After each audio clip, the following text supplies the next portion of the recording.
সে নাচতে বাধ্য, এগুলো কি করবো ইংলিশে আমরা ট্রান্সলেট করবো সহজভাবে। তারা কাজটি করতে বাধ্য, আমি সেখানে যেতে বাধ্য, সে স্কুলে যেতে বাধ্য।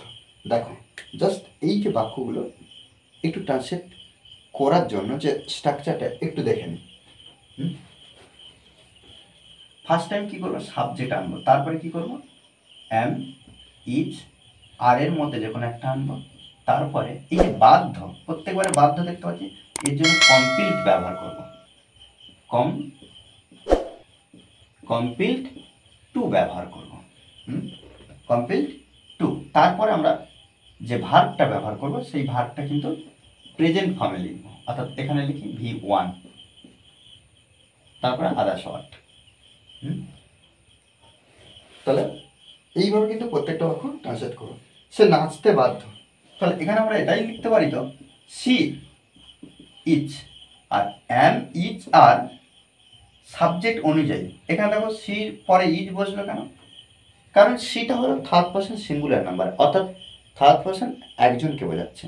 সেক্ষেত্রে আমরা প্রত্যেকবারে ইজ বসাবো, যখন থার্ড পারসন সিঙ্গুলার হবে তখন ইজ বসাবো। তাহলে সিজ, তারপরে কি কমপ্লিট টু ব্যবহার করব, কমপ্লিট টু। এবার এরপরে কিন্তু আমরা ভার্ব ব্যবহার করবো, অর্থাৎ ক্রিয়া, তারপরে আদার্স ওয়ার্ড। যদি আদার্স ওয়ার্ড থাকে আমরা আদার্স ওয়ার্ড বা অন্যান্য কিছু থাকে আমরা বসাবো, নাহলে ভাবনার কোনো বিষয় নেই। তাহলে সি ইজ কমপ্লিট টু, সে বাধ্য, কিসে বাধ্য, নাচতে, ড্যান্স। ওকে, তারা কাজটি করতে বাধ্য, তাহলে এখানে আমরা লিখতে পারি দে, দে আর বসাবো, কেন দেটা থার্ড পারসন অবশ্যই, কিন্তু সিঙ্গুলার নয়, এটা প্লুরাল, অনেকজনকে বোঝাচ্ছে। দে আর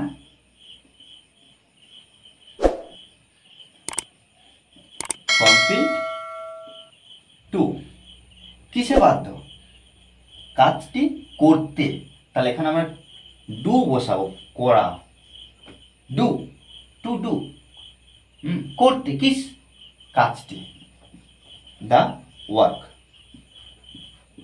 ওকে, আমি সেখানে যেতে বাধ্য, তাহলে আই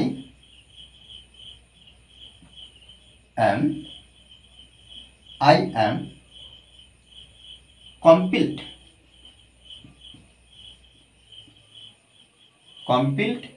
টু, আমি বাধ্য, কিসে বাধ্য, সেখানে যেতে, যেতে, তাহলে টু আছে, গো বসাবো, কোথায়, সেখানে, দেয়ার। ওকে, সে স্কুলে যেতে বাধ্য, তাহলে এখানে লিখতে পারি যে হি অথবা সি, এখানে হি লিখবো, হি ইজ কমপ্লিট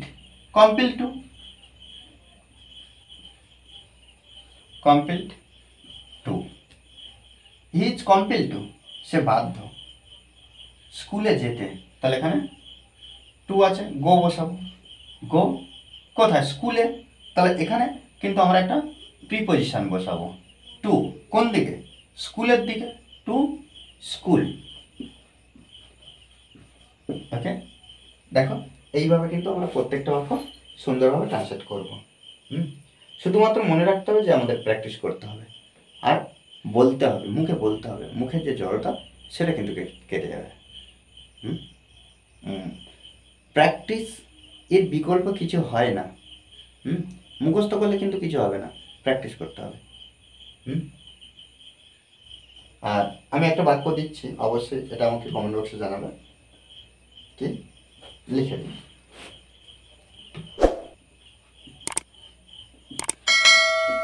তারা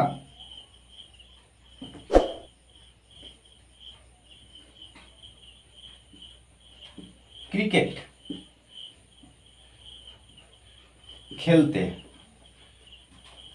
বাধ্য, তারা ক্রিকেট খেলতে বাধ্য। ওকে, আর এই ক্লাসটি যদি ভালো লাগে অবশ্যই লাইক কমেন্ট শেয়ার, আর যারা এখনো পর্যন্ত এই চ্যানেলটি সাবস্ক্রাইব করেনি তারা অবশ্যই চ্যানেলটি সাবস্ক্রাইব করে পাশে থাকবে।